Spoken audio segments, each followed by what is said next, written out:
All right, hey everyone, my name is Gary, this is Blair, and we just had a great experience with RV Great Lakes rental. Like, we rented this beautiful RV, but we didn't drive it anywhere. And this is the cool part about what we did.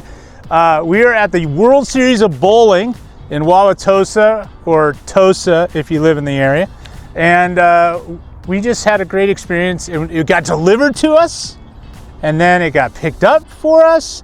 And our professional bowlers, the top athletes in the world in our sport, Blair, they got to just hang out and get a chill break, have some water. We gave them a little cookie, a little trail mix. They were watching the Masters this weekend. Oh, they watched the golf, and they were having a break from their game inside. Yeah.